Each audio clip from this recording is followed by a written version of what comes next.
Good morning guys, problem solver में आप सबों का स्वागत है। मैं हूं सूरज सर और आज हम लोग चर्चा करेंगे मॉडल सेट 1 के ऊपर।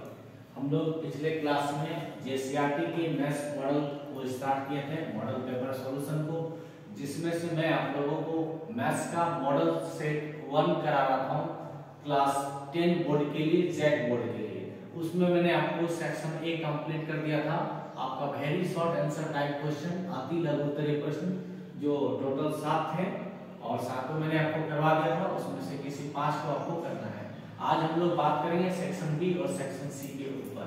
तो चलिए वीडियो को स्टार्ट करते हैं। आप लोग पेन पेपर लेके बैठ जाइए। देखिए हमारा सेक्शन बी में सबसे पहला सवाल क्वेश्चन नंबर 8, सेक्शन बी सवाल नंबर 8। क्वेश्चन है बिंदुओं 5,-6, बिंदुओं 5,-6। ये आपका बिंदु है 5,-6 और -1,-4। दूसरा बिंदु है आपका -1,-4। ओके, को जोड़ने वाले रेखाखंड को आपको रेखाखंड को जोड़ देना है इस तरह। ओके, ये जोड़ने वाले रेखाखंड को y अक्ष किस अनुपात में विभाजित करता है?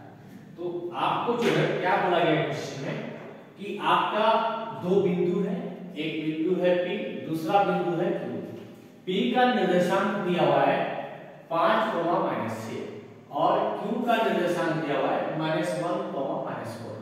आपको बोला गया है आपको दोनों बिंदुओं को मिलाने वाला जो रेखाखंड है, इस रेखाखंड को y अक्ष के द्वारा काट करना है। ये आपका y है, ये आपका y अक्ष है। इस जगह से ये रेखाखंड तो किस अनुपात में कट रहा है? आपका क्वेश्चन पूछा गया है किस अनुपात में कट रहा है। तो हम मान लेंगे कि अभिष्ट अनुपात जो है वो m1:2 है। ओके, और इस बिंदु का नाम ले लीजिए आप R। अब आपको पता है कि y अक्ष का निर्देशांक क्या होता है?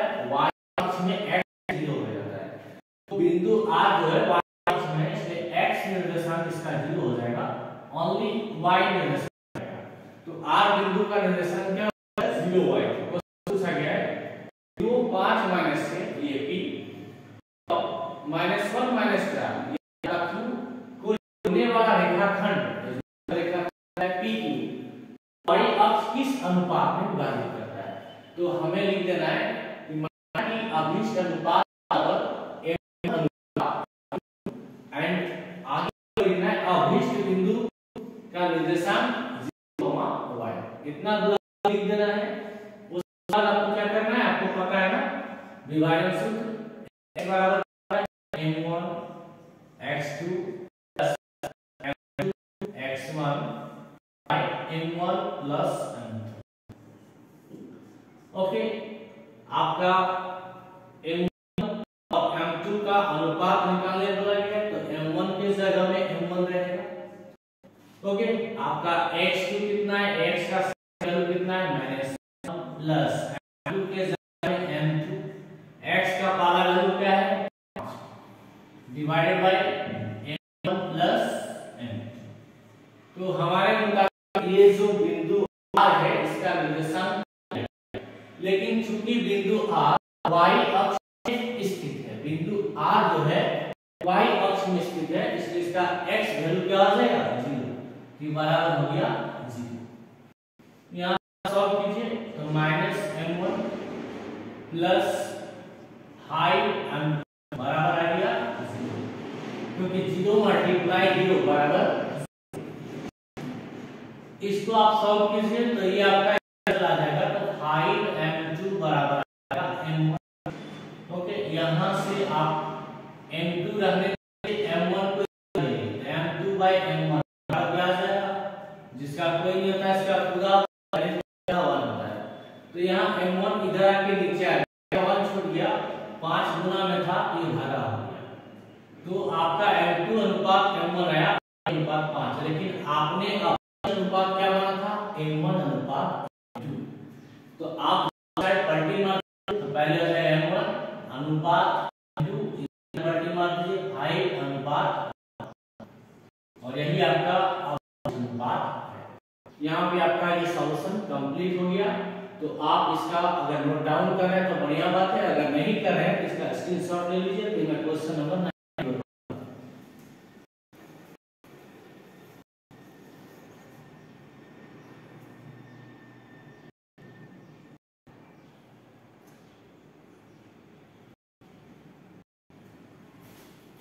चलिए क्वेश्चन नंबर 9 मिटा रहा हूं।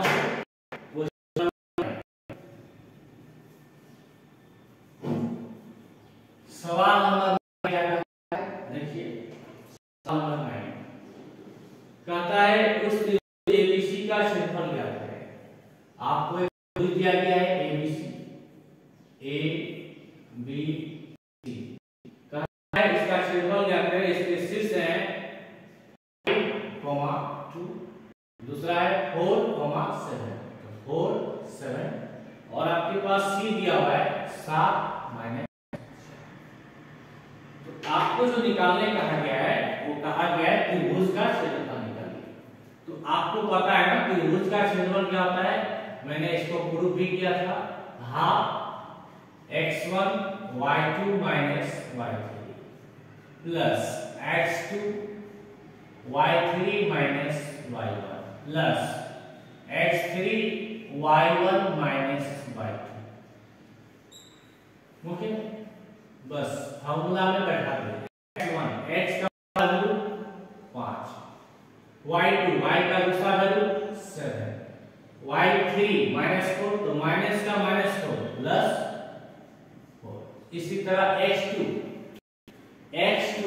x सेकंड वैल्यू क्या है 4, यहां पे y3 y का तीसरा वैल्यू क्या है -4 माइनस y1 y का पहला वैल्यू प्लस x3 कितना 7 y1 y का पहला value 5 minus y2 sorry y का वैल्यू आपके पास 2 y का पहला वैल्यू 2 माइनस y2 है 7। एक बार आप मिला लीजिए, देखिए x1 हो गया 5 y2 माइनस y3 तो 7 माइनस का माइनस प्लस 4। x2 आपके पास 4 लिख दीजिए, y3 माइनस y1 y3 आपके पास -4 y1 आपके पास -2। नेक्स्ट आपका x3 आपके पास 7 y1 माइनस y1 है 2 और y2 है 7 तो 2 माइनस 7। आगे इसको प्रोसीड कीजिए आप 1/2 ओके 5 7 4 कितना हो जाएगा 11 plus 4 minus 4 minus 2 minus 6 plus 7 2 में 7 गया माइनस 5। आगे इसको अगेन सॉल्व कीजिए आप 1 11 बचे 55 माइनस 24 और माइनस 25 ये हो गया 1/2। 55 रहने दीजिए, माइनस माइनस प्लस तो दोनों को जोड़ दीजिए आप 5 में 4 गया 9 3 और 2 5 55 माइनस 59 ये आपका रहा है 1/2। 55 में 59 जाएगा तो -4 तो आपका ये आया कितना -2। लेकिन क्षेत्रफल को माइनस नहीं लिखा जाता है, इसलिए आपका आंसर हो जाएगा यहाँ पर क्षेत्रफल बराबर 2 वर्ग, क्षेत्रफल बराबर 2 वर्ग मात्रक। ओके, तो जल्दी से स्क्रीनशॉट लीजिए, लेना है तो आगे बढ़ता हूं।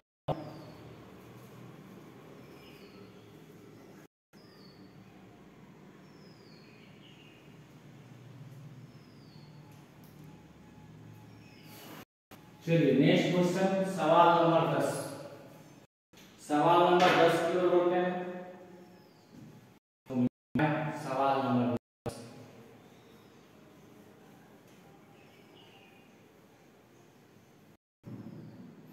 सवाल नंबर 10 है,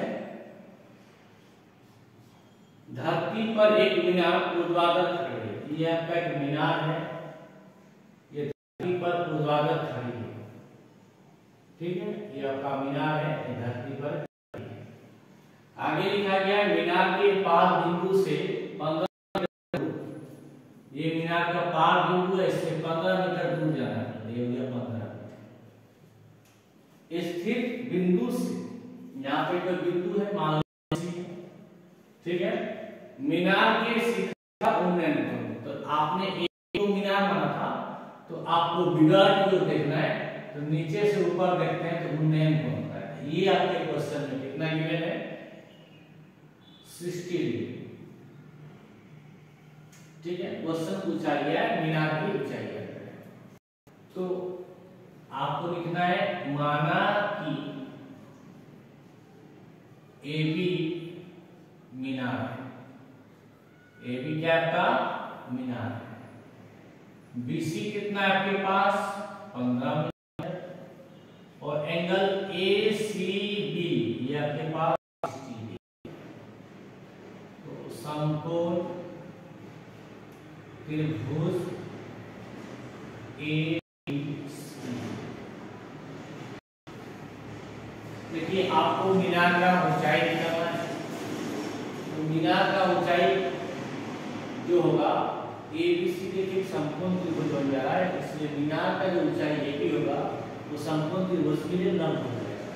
तो आपको लंब निकालना है, बाहर आपको गिवन है, क्या लगाना चाहिए, tan थीटा। तो आप 60 डिग्री, tan होता है P/B, तो P के पास B के पास BC, ओके। और tan 60 कितना होता है, tan 60 कितना होता है 3, याद है ना, tan 60 क्या होगा sin 60 cos 60। AB आपको मालूम नहीं है, तो AB रहने दीजिए। BC कितना है 15, क्रॉस मल्टीप्लिकेशन ले लीजिए, तो AB बराबर 15, यही आपका खत्म हो गया।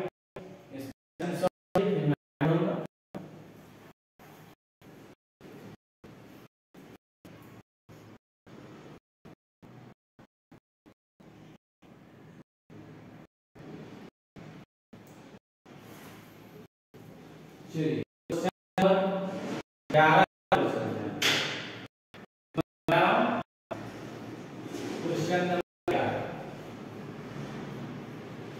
क्वेश्चन नंबर 11, देखिए क्या कहता है 11 नंबर, कहता है यदि tan A बराबर cot B हो, tan A बराबर क्या दिया हुआ है क्वेश्चन में, cot B।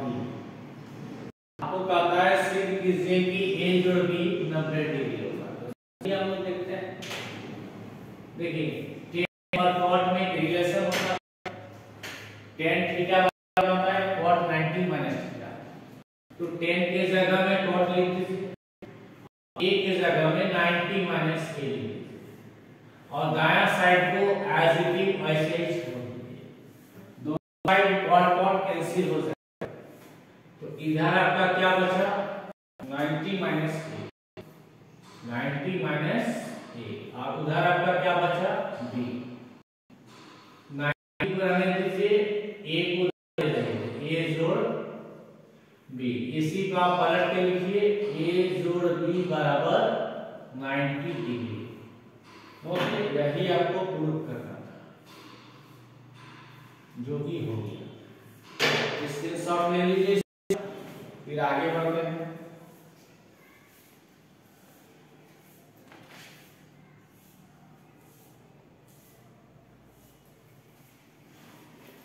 चलिए नेक्स्ट सवाल 12 नंबर की ओर चलते हैं।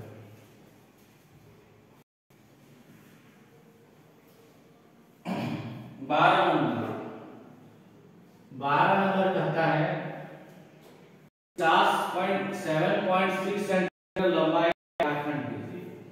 आपको करना है 7.6 सेंटीमीटर एक रेखाखंड खींचना है। ओके, आपको 7.6 सेंटीमीटर एक रेखाखंड खींचना है।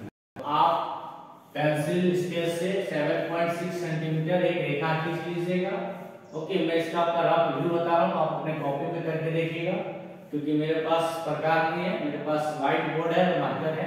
मैं जस्ट आपको एक्सप्लेन कर दे रहा हूँ, रफ आइडिया आप इस क्वेश्चन को, रचना वाले क्वेश्चन को आप खुद से करके देखिएगा, मैं स्टेप बता रहा हूं।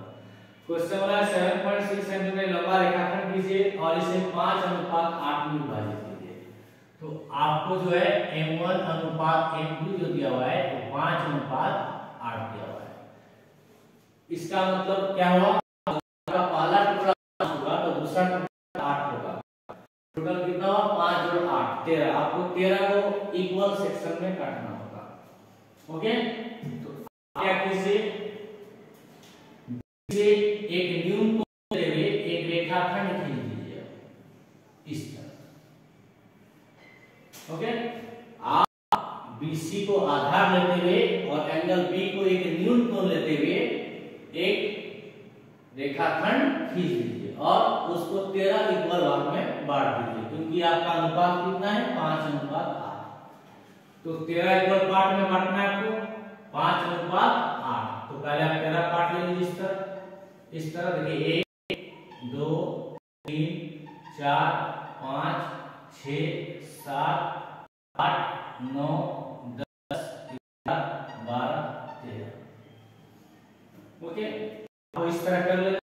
उसके बाद आपको क्या करना है, सबसे अंतिम वाला को सबसे अंतिम से मिला दीजिए। तो यहाँ पे स्केल लेना है, आपको इस तरह मिला देना है। ओके, यहाँ तक आपको समझ में आ गया। अब आपको क्या करना है, कुछ नाम दे दीजिए आप। अब आपको क्या करना है, आपको यहाँ पर देखिए इस पॉइंट X पर पेंसिल से प्रकार को बैठाना है और इस एंगल को मेजरमेंट करना है। तो इस एंगल को मेजरमेंट करना है।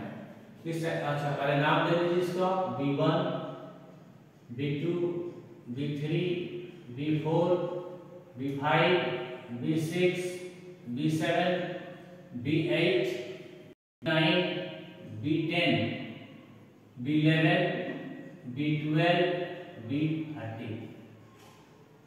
ओके, अब आपको क्या करना है, आपको यहाँ पे प्रकार बैठा देना है पेंसिल सही और कोई एंगल मेजर मारना है। इस तरह चाप मार दिया, जितना चाप यहाँ लीजिएगा देखिए 5 8 13।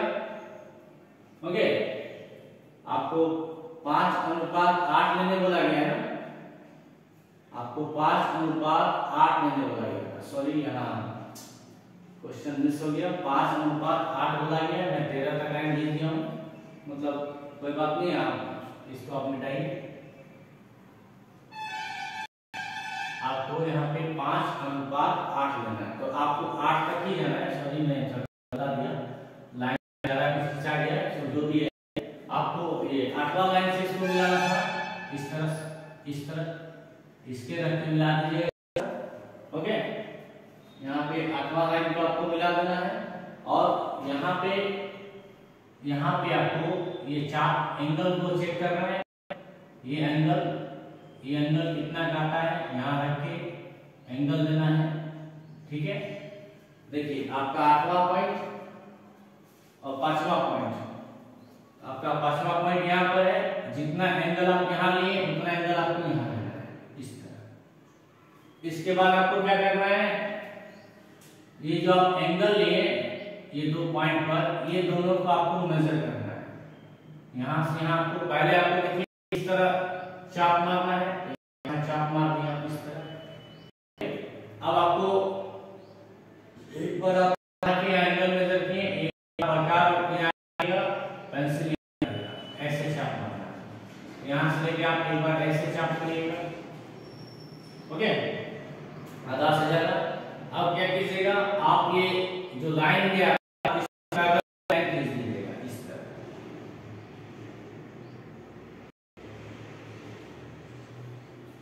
ओके, आप इसके पैरेलल एक लाइन खींच दीजिएगा।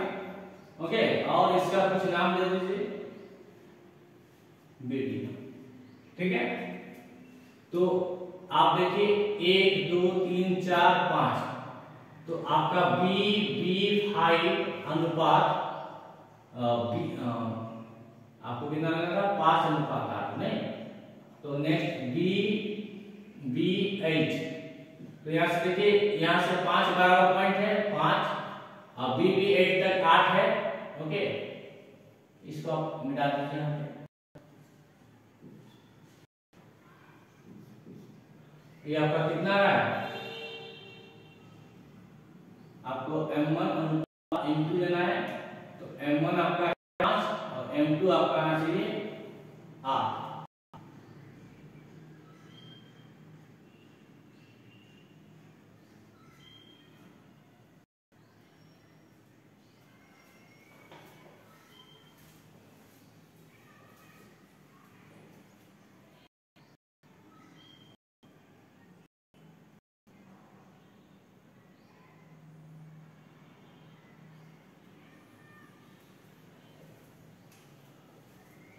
ओके, 5:8।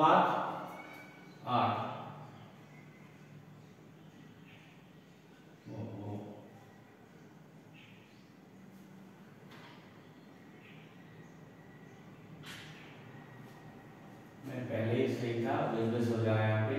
आपको 5:8 लेना है ना, तो आपको 13 तक ही लाइन जाएगा। जो भी है साथियों आप देख लीजिएगा, ठीक है। ये आपका 5 आएगा और B ये 9 तक था ना, ये ठीक था। 9 10 11 12 13, जो भी हो जैसा यहाँ प्रोसेस बताया सारा वैसे ही होगा। बस आपका यहाँ पे जो पहले लिखा था वही होगा। तो 5:8 मतलब हो गया, पहला टुकड़ा 5 होगा, दूसरा टुकड़ा 8 होगा, यानी टोटल 13 होगा। ठीक है, आपको यहाँ चाप लेना है, ये चाप लीजिएगा, यहाँ मारिएगा, फिर आप इस एंगल को नापिएगा और ये चाप यहाँ मारिएगा, करके देखिएगा। तो आपका यहाँ पे B5 कितना है 5, और B5 से ये आपका कितना जा रहा था, ये आपका 13 का लाइन है ना, 10 11 12 13। तो आपका ये यहाँ पे लिखिए आप B5 B13, ये आपका कितना रहा है, ये आपका 8 है। ओके, अब देखिए यहाँ पे आपको थेल्स में लगा देना है। तो थेल्स में क्या करता है कि अगर एक त्रिभुज में आधार के समांतर कोई रेखा खींची जाए, तो त्रिभुज का जो संगत भुजा होता है, त्रिभुज का जो संगत भुजा होता है वो समानुपाती होता है। वो क्या होता है, समानुपाती हो जाता है। तो यहाँ पर देखिए B5 का संगत भुजा कितना है, BD। B5 की जगह आप लिख दीजिए BD, और B5 B13 इसके क्या लिखा जाएगा, DC। ये भी कितना आ जाएगा 5/8, मतलब 5:8। तो यहाँ पे आपका ये क्वेश्चन फिनिश हो गया।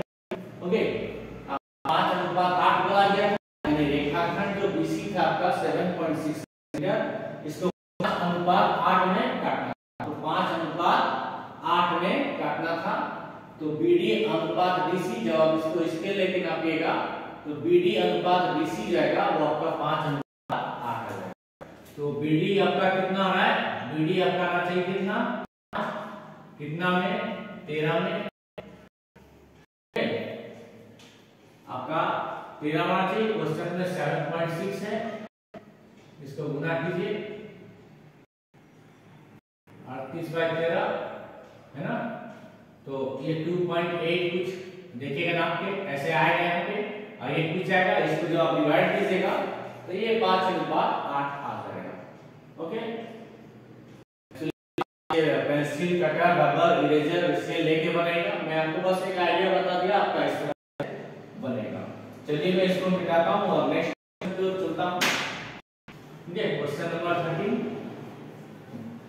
क्वेश्चन नंबर 13 भी आपका रचना वाला सवाल है, इसको भी देख लीजिए क्या करना है आपको मैंने बता दिया है। एग्जाम में आपको सेक्शन बी में 7 क्वेश्चन देंगे, आपको सिर्फ 5 क्वेश्चन करने हैं। ठीक है, देखिए क्वेश्चन नंबर 13 में क्या कहा गया है, 5 सेंटीमीटर त्रिज्या का एक वृत्त लेना है।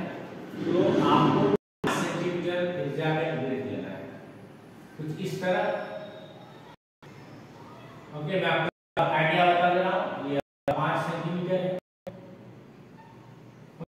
आगे कहता है 5 सेंटीमीटर त्रिज्या पर 2 स्पर्श रेखाएं खींचिए।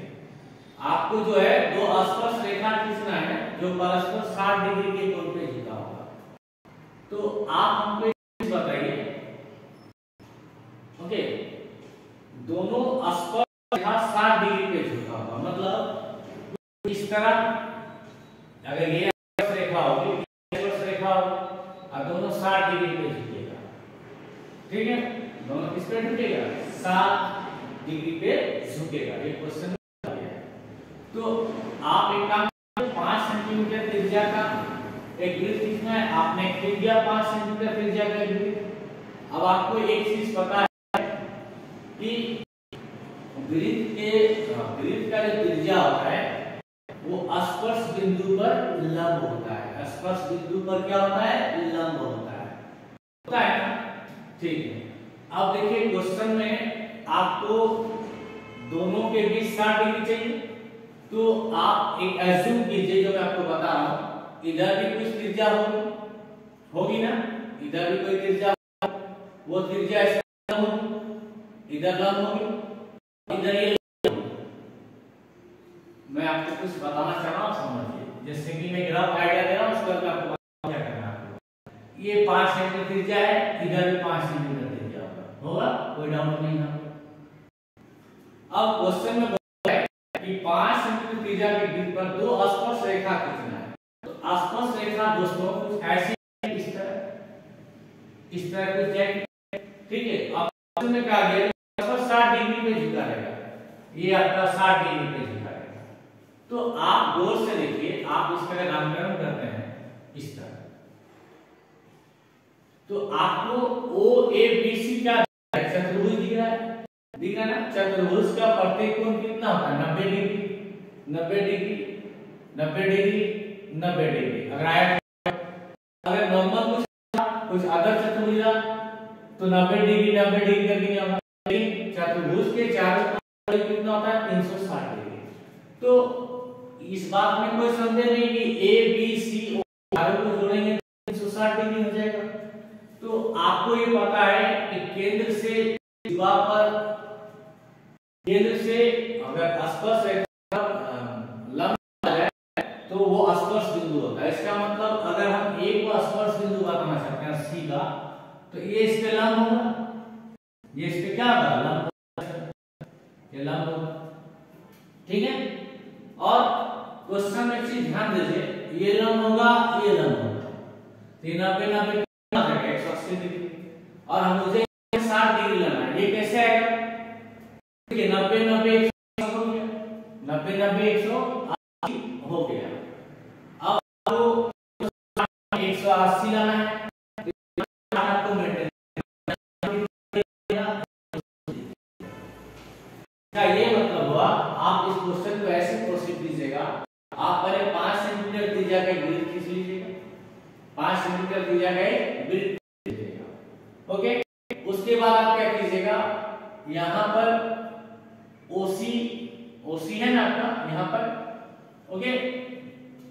तो OC में आप यहाँ पर C पर प्रकार देखते चलिए, C पर प्रकार रखिएगा और यहाँ पे चाप मारिएगा, कितना डिग्री हो जाएगा, 60 डिग्री।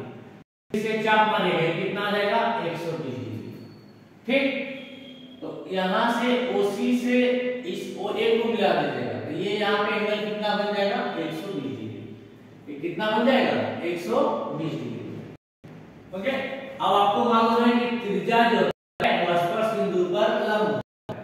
तो ये 5 हो गया, ये 5 हो गया, ये 120 आपका बीच में बन रहा है, तो ये आपका यहाँ पे 90 आएगा, क्योंकि त्रिज्या है स्पर्श बिंदु पर लंब होता है। तो यहाँ पे 90 पे कटेगा, यहाँ पे 90 पे कटेगा, ओके। एक लंब यहाँ खींचा गया, एक लंब यहाँ खींचा गया। अब आपको ये दोनों लंब वाले बिंदुओं को आगे क्या करना है, आपको यहाँ पर देखिए इस पे लंब खींचना है ना, तो ऐसे स्केल लेके ऐसे आगे बढ़ा दीजिएगा इस तरह, ओके। और यहाँ पे जहाँ 120 डिग्री कटा आपका, वहां पे स्केल रख दीजिएगा, आप उसको भी आगे मिला दीजिएगा, दोनों जहां मिलेगा यहाँ पे देखिएगा ऑटोमेटिक 60 डिग्री आ जाएगा, ओके। तो आपका क्वेश्चन नंबर 13 मैंने समझा दिया। चलिए नेक्स्ट क्वेश्चन नंबर 14 देख लेते हैं। क्वेश्चन नंबर 40 कहता है एक थैले में एक लाल है, एक नेक्स्ट कहता है 5 काला है, 5 काला है और 3 नीला है, 3 नीला है। गेंद है, निशा बिना थैले के अंदर झांकती इसमें से एक गेंद निकालती है। निशा जो है थैला को झांकती नहीं है और एक गेंद को निकालती है। प्रायिकता याद करना है कि काली, यहां पे लिखेंगे प्रायिकता काली है। तो काला कितना है 5, टोटल गेंद कितना है 5, 1 6 3 9 हो गया आंसर। दूसरा क्वेश्चन पूछा गया है लाल है, तो प्रायिकता चुना गया गेंद लाल है 1/9। तीसरा क्वेश्चन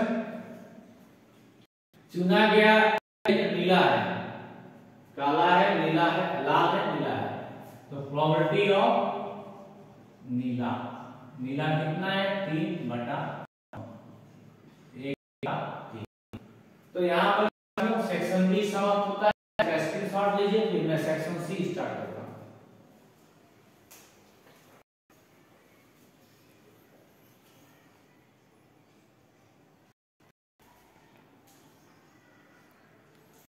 चलिए सेक्शन सी की ओर बढ़ते हैं। सेक्शन सी की ओर बढ़ते हैं, मिटा रहा हूं से मैं सेक्शन सी। चलिए सेक्शन सी, सबसे पहला सवाल देखिए यहाँ पर नंबर क्या कहता है 7 मीटर ऊंचा एक भवन के शिखर से, ये आपका 7 मीटर ऊंचा भवन है। ओके, इसका नाम दे दीजिए आप एबी। आपका एबी जो है 7 मीटर ऊंचा एक भवन है। बी इसका क्या है शीर्ष बिंदु है या शिखर बिंदु है, ए इसका पाद बिंदु है। यहाँ शिखर से एक टेबल टावर के शिखर का उन्नयन को, यहाँ पर आपका केबल टावर है, ये आपका क्या है केबल टावर, तो सी टावर है। ओके, इसका शिखर क्या है डी है, इसका शिखर क्या है डी। इसके शिखर का उन्नयन कोण, उन्नयन कोण मतलब होता है उससे ऊपर उससे उन्नयन, उन्नयन कोण नीचे से ऊपर की ओर बनता है।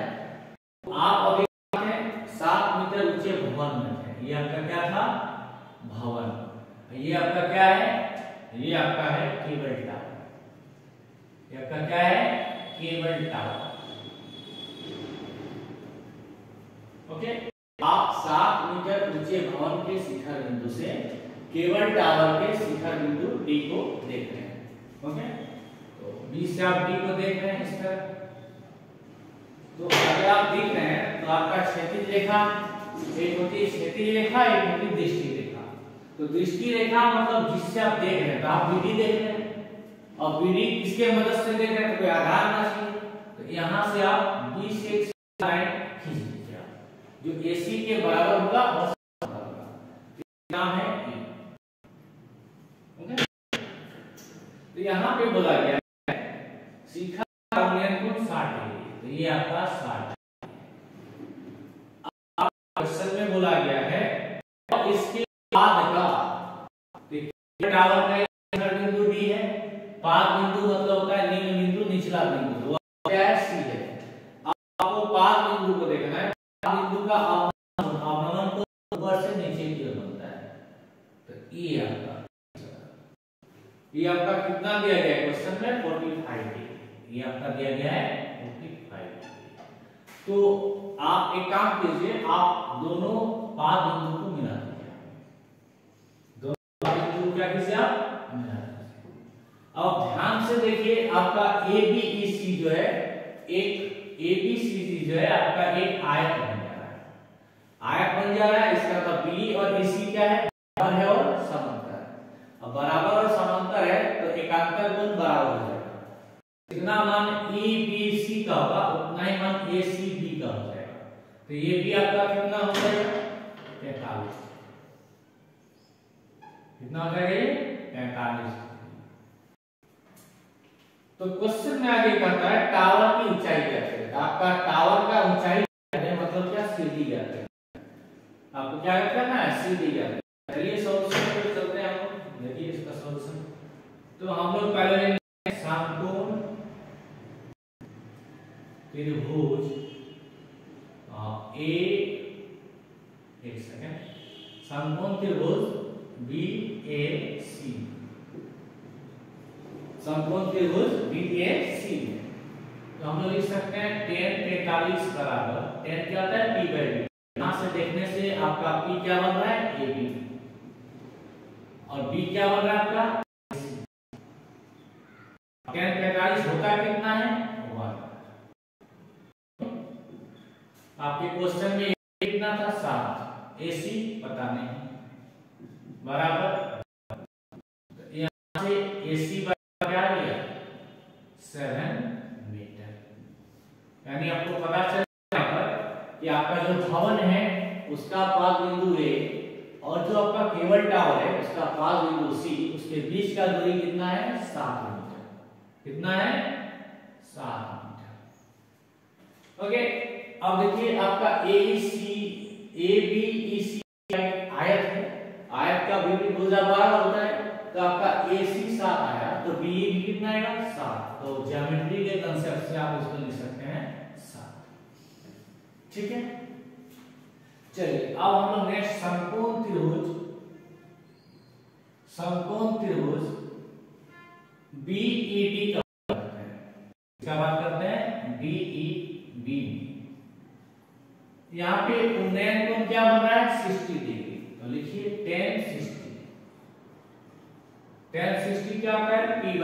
तो P क्या है आपके पास, DE, और B क्या है आपके पास, BE।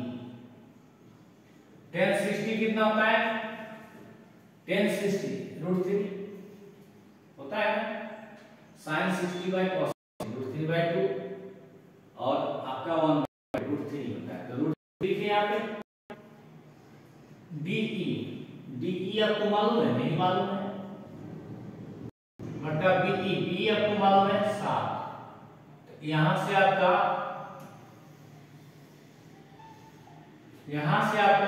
DE कितना निकल गया, 7√3 मीटर। तो पता चल गया कितना है, 7√3 मीटर। ओके, और ज्योमेट्री से देखिए AB जो है EC के बराबर, आयत है लेकिन भुजा बराबर होता है, तो ये कितना आ जाएगा, 7। आपको पूछा क्या गया था, केबल टावर ऊंचाई। तो केबल टावर का ऊंचाई क्या होगा, DC। केबल टावर का ऊंचाई कितना होगा, DC। DC क्या होगा, DE जोड़ EC। तो D कितना है, 7 और EC कितना है, 7 कॉमन निकाल लीजिए, √3 और 7 निकल गया, तो +1 मीटर। यही आपका अभी, इसका नोट डाउन कर लीजिए। क्वेश्चन नंबर 16 जो चलेंगे।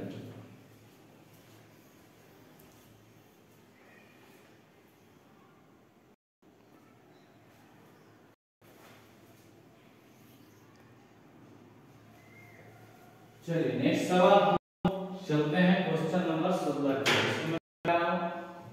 Okay, question number 16।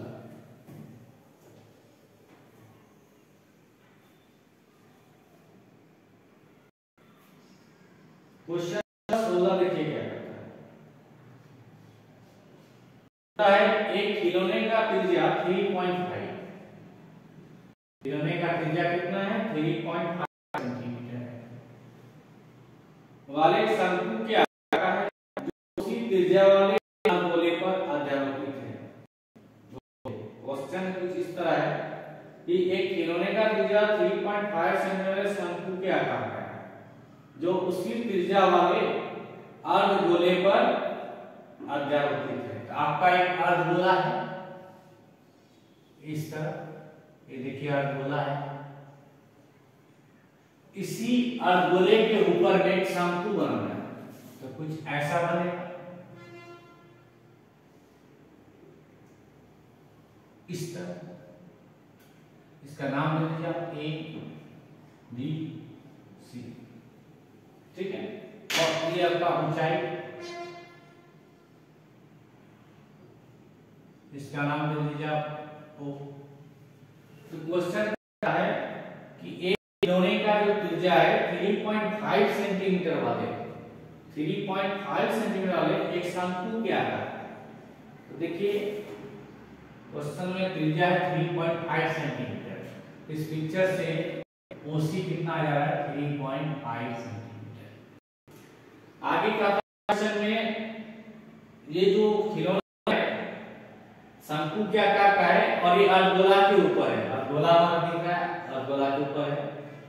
खिलौने का जो संपूर्ण ऊंचाई है वो 15.5 है। आपके क्वेश्चन में ये दिया गया है 15.5 सेंटीमीटर। ओके, आप हमको एक चीज बताइए, वृत्त का त्रिज्या बराबर है और अर्धगोले में त्रिज्या बराबर होगा, तो जितना OC होगा उतना ही OB होगा। और इधर इसको हम और आगे बढ़ा दें, मान लीजिए इसका नाम हम D दे दिए, तो OD भी तो 3.5 सेंटीमीटर। और आप लिख सकते हैं क्या कि AD बराबर AO जोड़ D। क्वेश्चन में आपका संपूर्ण लंबाई कितना दिया हुआ है, संपूर्ण लंबाई मतलब शंकु और अर्धगोला को मिलाकर टोटल ऊंचाई कितना दिया हुआ है 15.5। तो AD क्या लिख दीजिए 15.5। AO मुझे मालूम है क्या, नहीं मालूम, नहीं मालूम है, तो AO नहीं मालूम है तो इसको AO लिख दीजिए। और DO कितना है मेरे पास 3.5, यहाँ 3.5 सेंटीमीटर। यहाँ से आप AO कैलकुलेट कीजिए, तो 15.5 माइनस 3.5 कितना आ जाएगा 12। तो यहाँ से पता चला कि शंकु का ऊंचाई जो है वो 12 सेंटीमीटर। कितना है शंकु का ऊंचाई 12 सेंटीमीटर। ठीक, क्वेश्चन पूछा गया है खिलौने का संपूर्ण पृष्ठीय क्षेत्रफल ज्ञात करें। खिलौने का टोटल सरफेस, खिलौने का टोटल सरफेस एरिया पूछा गया है। ठीक है, तो अर्धगोले का पृष्ठीय क्षेत्रफल और इसके पृष्ठीय क्षेत्रफल को आप क्या कीजिए, जोड़ दीजिए, है ना। आपका खिलौने का संपूर्ण पृष्ठीय क्षेत्रफल।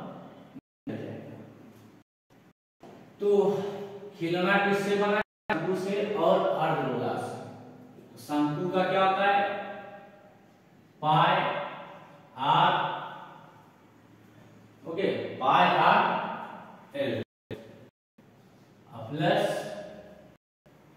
आपका अर्धगोला क्या होगा 2 पाई आर स्क्वायर। ठीक है, पाई में आर एल को आप क्या लिख सकते हैं रूट अंडर, एल आपको क्या है root under h square plus r square plus 2 pi r square. Pi 22/7। Okay, आप एक काम कीजिए, पाई को कॉमन ले लीजिए, पाई आर को कॉमन ले लीजिए, तो अंदर बचा root under x square plus r square. तो 12 स्क्वायर प्लस 3.5 स्क्वायर। ठीक है, और यहाँ पे आप 2 पाई आर कॉमन लिए, यहाँ बचा 2 into r। r कितना आपके पास 3.5। पाई का बैठा दीजिए आप 22/7, r बैठा दीजिए आप 3.5, अंदर 12 का स्क्वायर 144 और 35 का स्क्वायर कितना होता है शायद 13 35 गुना करके देख लेते हैं एक बार, है ना। 35 35 3 5 5 में 9 10।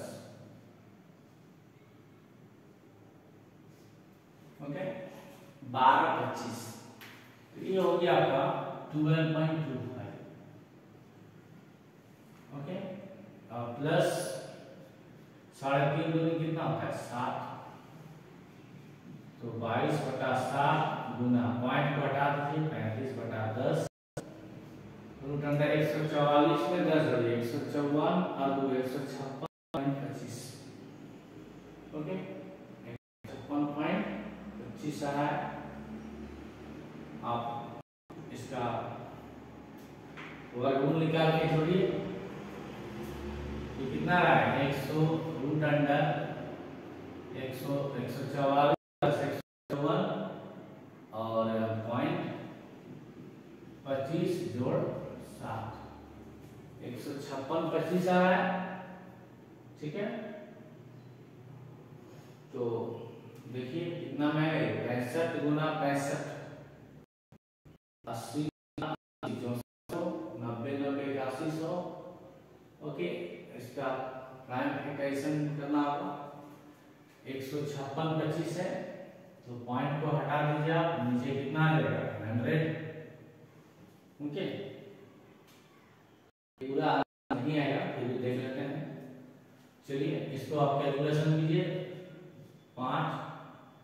5 से 10 2 से 1 11 फिर आएगा आपका 11 और ऊपर आपका 156.25 बटा 10 प्लस 7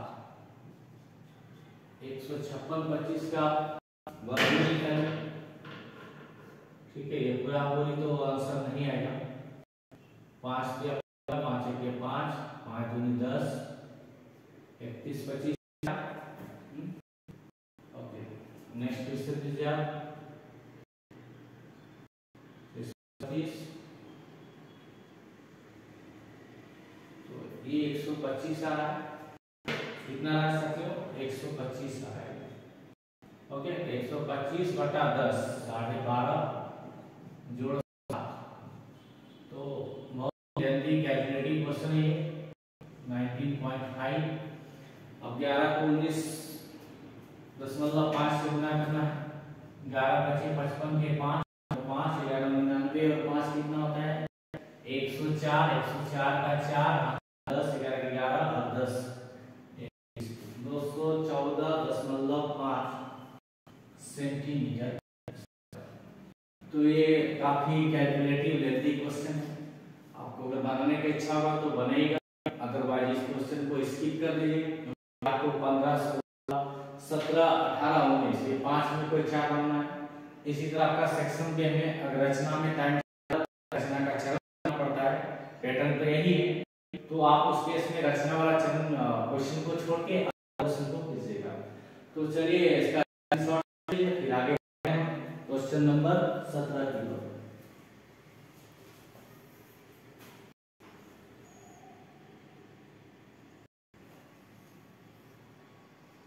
तो इस क्वेश्चन का जो आंसर आया वो क्या आया था, इससे लिख देता हूं यहां पर।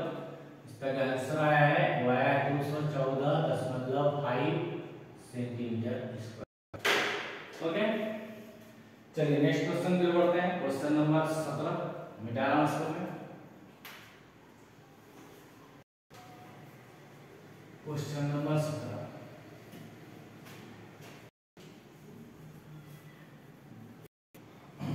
क्वेश्चन नंबर 17 कहता है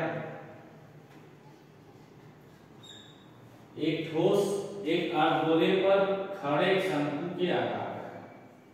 ओ अभी हमने जो क्वेश्चन किया ये उसी तरह का क्वेश्चन है।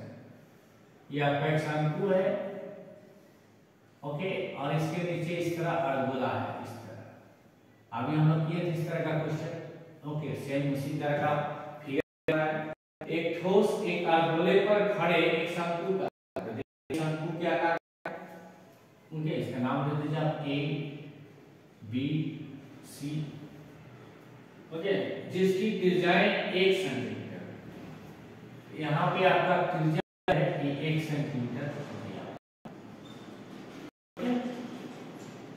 तथा शंकु की ऊंचाई त्रिज्या के ऊंचाई है वो त्रिज्या के बराबर है। इसका मतलब ये हुआ कि AO जो है ये भी 1 सेंटीमीटर के बराबर। और अभी हमने पढ़ा वृत्त या गोला त्रिज्या बराबर होता है। तो इधर सेंटीमीटर होगा, इधर भी 1 सेंटीमीटर होगा, है ना। आगे देखते हैं क्वेश्चन में क्या करता है। क्वेश्चन में कहता है ठोस का आयतन पाई के पद में। तो हमें हमें ठोस का आयतन निकालना है। क्या निकालना है हमें? ठोस का आयतन, ठोस का आयतन। तो ये ठोस किससे बना है साथियों? ये शंकु और अर्धगोले से बना है। तो ठोस का आयतन बराबर क्या होगा? शंकु का आयतन। शंकु का आयतन क्या होता है? पाई आर एल प्लस क्या? शंकु का आयतन की बात हो यहाँ पर। शंकु का आयतन होता है 1/3 आर और अर्धगोला का आयतन क्या होता है? 2/3 पाई आर। ओके, आपके क्वेश्चन में आपको ध्यान से ये पाई/3 कॉमन दिख रहा है। आपका पाई/3 जो है क्वेश्चन के ये सॉल्यूशन जो कर रहे हैं इसमें पाई/3 दोनों में है, तो पाई/3 को आप कॉमन ले लीजिए। तो अंदर क्या बच रहा है? r² plus r cube. Okay, अब देखिए हमने जो डायग्राम बनाया इस डायग्राम में देखिए r कितना है? 1। तो ये हो गया आपका 1² और h भी कितना है? 1। लिख दीजिए 1 प्लस r कितना बार? तो 1 क्यूब। ये हो गया आपका पाई/3। एक का कितना बार गुना होगा? तो एक ही आता है ना। तो ये हो गया आपका 1 जोड़। ओके, आपका आंसर तो यहाँ पे ठोस का आयतन निकालना है। शंकु का आयतन क्या होता है? 1/3 पाई² और अर्धगोला का आयतन क्या होता है? अर्धगोला एक ठोस एक अर्धगोले पर खड़े एक शंकु के आकार का है जिनकी त्रिज्या 1 सेंटीमीटर है तथा शंकु की ऊंचाई उसकी त्रिज्या के बराबर है। शंकु का जो ऊंचाई है उसकी त्रिज्या के बराबर है। तो ये 1 आएगा।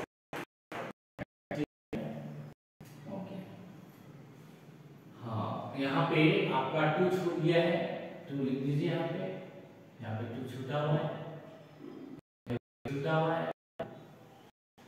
पाई/3 1 प्लस 2 ये हो गया आपका पाई/3 मल्टीप्लाई 3 यहाँ पर 3 आंसर आ गया आपका पाई।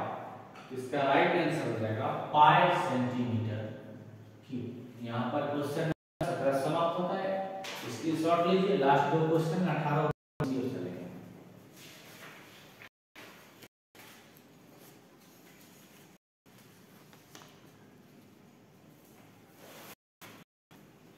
क्वेश्चन नंबर 18 माइड निकालना है। आप उसका आंसर नोट डाउन करिए। क्वेश्चन नंबर 18 आपको माइड निकालना है माइड। देखिए क्वेश्चन में है वर्ग अंतराल। तो सबसे पहले आप इस पर लिखिए वर्ग अंतराल। आधा आंसर क्वेश्चन में ही दिया हुआ है, पहला कॉलम हो गया वर्ग अंतराल। इसके बाद हम लोग क्या लिखते हैं? हम लोग लिखते हैं, याद कीजिए x i लिखते हैं। x क्या होता है? जो अंतराल लिखते हैं जरूर लिखते हैं। नेक्स्ट क्या लिखते हैं? बारंबारता को फिर कहते हैं fi। माइड निकालने का चार्ट इसी तरह होता है। पहले वर्ग अंतराल लिखिए, फिर xi लिखिए, फिर fi लिखिए, फिर यहाँ पर fi xi ये दोनों का गुणनफल। ठीक है, चलिए। तो क्वेश्चन में वर्ग अंतराल है पहले 0 से 10। तो आप लिखिए 0 से 10। फिर आपका है 10 से 20। नेक्स्ट लिख लीजिए 10 से 20। फिर आपका है 20 से 30। लिख लीजिए 20 से 30। फिर आपका है 30 से 40। तो लिख लीजिए 30 से 40।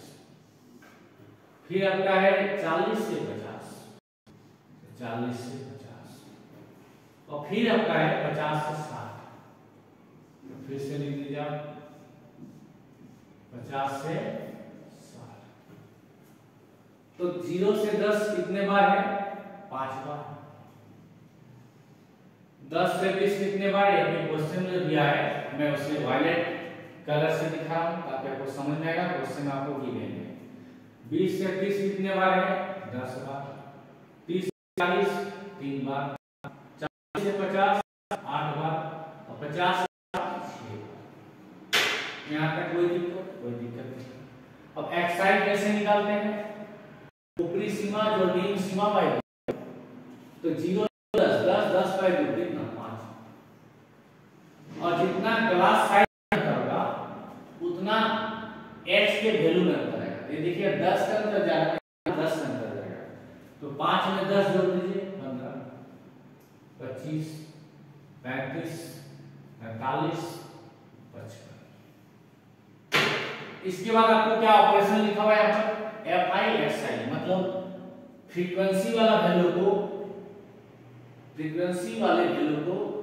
हम लोग क्या करेंगे एक्स वैल्यू से मल्टीप्लाई करेंगे, आंकड़ा वाला वैल्यू से मल्टीप्लाई करेंगे या डाटा वाला वैल्यू से मल्टीप्लाई करेंगे। ठीक है मल्टीप्लाई कीजिए 5 गुना 5 25 15 ठीक 120 250 गुना 250 और 3 से 15 आपने 10 8 25 40 के शून्य 832 और 4 36 35 के शून्य में 3 36 और 3 33।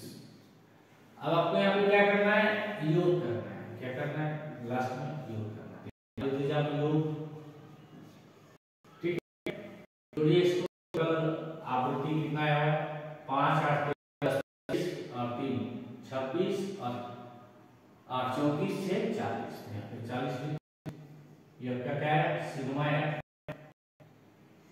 ये आपका क्या है सिग्मा है। ओके इसी तरह इसको जोड़ कीजिए यहाँ पे आप 5 5 10 0 हाथ में हुआ 1 2 4 10 16 3 19 का 9 हाथ में 1 1 2 2 4 5 3 8 3। ओके यहाँ पे आपको योग लिख देना है। इसके बाद ले लीजिए 5 5 10 10 का 0 हाथ में 1 2 2 4 5 9 और 1 10 और 6 16 और 3 19 का 9 हाथ में 1 1 1 2 2 4 1 5 3 8 3 11। तो आपका टोटल एफ आ गया 40, आपका एफ एक्स आ गया 1100। आपको क्या निकालना है क्या निकालना है क्या होता है sigma F I x I by sigma F. आपके पास टोटल एफ आई एक्स आई का वैल्यू कितना है 1190 और टोटल एफ आई कितना है आपके पास 40। ओके तो काट दीजिए आप 119 बटा 4 4 दुनिया 4 के 12 दुनिया 11 में 8 गया 3 4 9 36। ठीक है 4 दुनिया 11 में 8 गया 3 और 4 9 36 9 में 6 गया 3 4 7 28। तो ये आपका 29.75। ओके ये आपका आया 29.75। ओके चलिए इसका स्क्रीनशॉट लीजिए आप।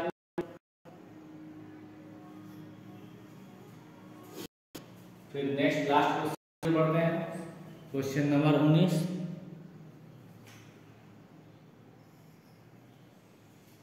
क्वेश्चन नंबर 19 देखिए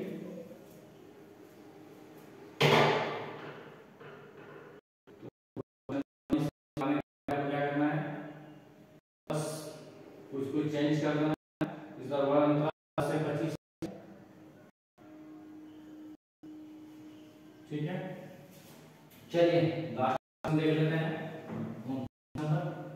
आपको जो लगे आप में बनाइएगा। आपको सेक्शन सी में 5 क्वेश्चन में 3 ही बनाना है। सेक्शन बी में आपको 5 बनाना है और जैसा बनाइए सॉल्यूशन बता दे रहा हूं। 19 का 19 क्वेश्चन, 18 क्वेश्चन हमारा फिनिश हो गया। क्वेश्चन नंबर 19 को देखिए, क्वेश्चन नंबर 19।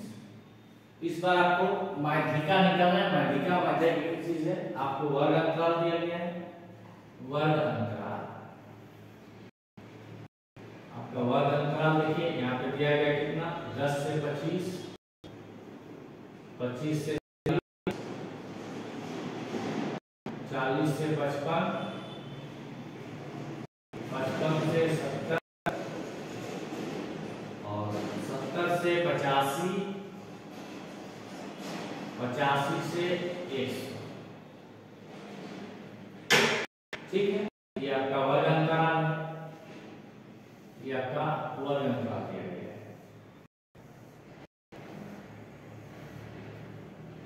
ठीक, नेक्स्ट आपका बारंबारता दिया गया है।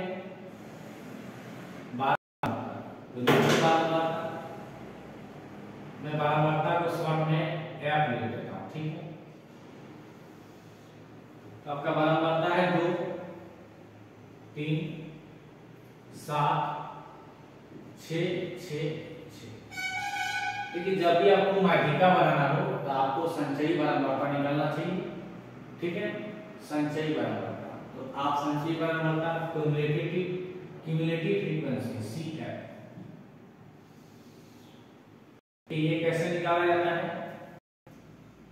आपको क्या करना है, जो बारंबारता है उसमें से अगला बारंबारता को जोड़ते हुए चला जाना है। देखिए इस तरह, देखिए आपका 2 है, 2 जाने दीजिए।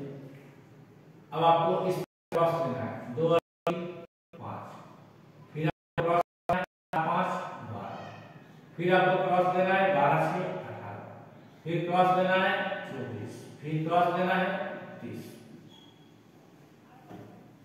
ठीक है, यहां पे आपको योग करना है, योग। तो जोड़िए यहाँ पे 2, 3, 5, 7, 12, 6, 18, 24, 36, यहां और यहां सेम आना चाहिए।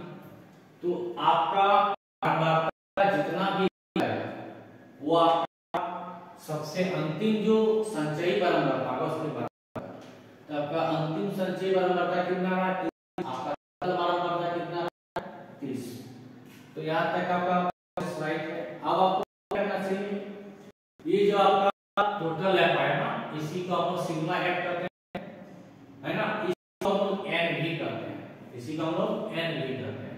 तो एन आ गया हमारा कितना, 30। सबसे पहले आप n/2 निकालेंगे, तो n/2 कितना आ गया, 30/2 कितना है, 15, कितना है, 15। ओके, आपका यहाँ पे n/2 आ जा रहा है, 15 आ जा रहा है। तो आपको उस वैल्यू को लेना होगा जो 15 के आसपास होगा, और इसके लिए आपको कम्युटेटिव फ्रीक्वेंसी को देखना पड़ेगा। तो यहाँ पे देखिए 2, ये तो होगा नहीं, 5 होगा नहीं, 12 होगा नहीं, तो 15 के आसपास जो रहेगा वो 18 है। और n/2 आपका डिसाइड करता है कि कौन सा माध्यक वर्ग को लेना होगा। आपको माध्यक वर्ग चुनना होगा 55 से 70। आपका सिलेक्ट हो गया माध्यक वर्ग 55 से 70।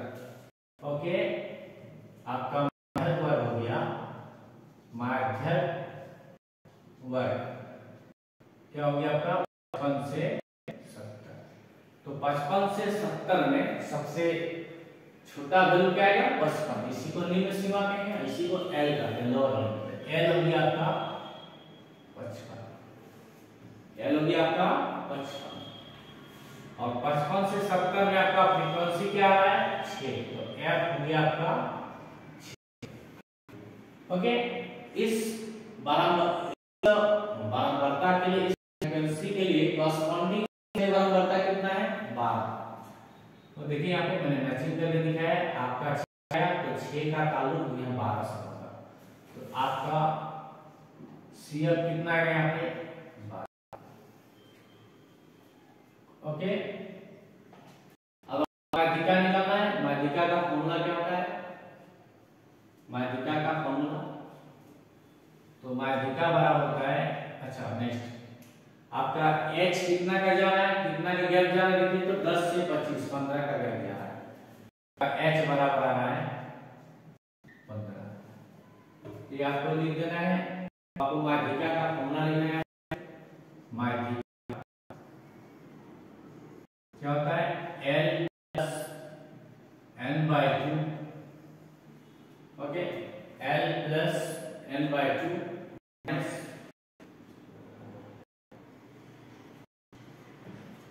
L प्लस n/2 माइनस, यहाँ पे क्या माइनस करते हैं हम लोग, n/2 माइनस FCF क्या है, n/2 बार आपका 15, यहाँ पे CF लेते हैं ना, अच्छा देख लीजिएगा, n/2 minus CF by F गुना F, तो वैल्यू रख दीजिए आप, L प्लस n/2 कितना आपके पास 15 माइनस 12 बटा f बोलिए या n बोलिए, तो ये आपका n लिखिए इसको, क्योंकि आप देख सकते हैं n/2 माध्यिका बराबर L plus n/2 minus CF by, यहाँ पे F ही नहीं यूज होता है, ठीक है, F into H, L plus n/2 minus CF by F into H। L आपका 55, n/2 है आपका यहाँ पे 15 निकाला हुआ है, और उसका कॉरस्पॉन्डिंग C कितना है 12 है, और आपका F जो है ये 6 है गुना H, H कितना आपके 15 है, तो 55 प्लस 15 में आएगा तो कितना आएगा, 3 आएगा ना, 3/6 गुना 15, तो 55 जोड़ 15/2 मतलब 7.5, ये आपका आंसर साथ आएगा 62.5, ठीक है। तो इसका जो माध्यम वो आएगा आपका 62.5, माध्यम 62.5, ओके। तो यहीं पर हमारा वीडियो समाप्त होता है। आज की सेवा यहीं तक। अगर आपको हमारा पढ़ाने का तरीका अच्छा लगा, अगर हमसे आपको कुछ सीखने को मिला, अगर आपको हमारा राइटिंग स्किल पर आया, पढ़ने का तरीका समझ में आया, हमारा एक्सप्लेनेशन समझ में आया, तो प्लीज आप मेरे YouTube चैनल प्रॉब्लम सॉल्वर को जरूर सब्सक्राइब कीजिए, अपने साथियों के बीच शेयर कीजिए, कमेंट कीजिए, लाइक का बटन दबाना ना भूलें। तो अगले वीडियो में फिर हम हाजिर होंगे, तब तक के लिए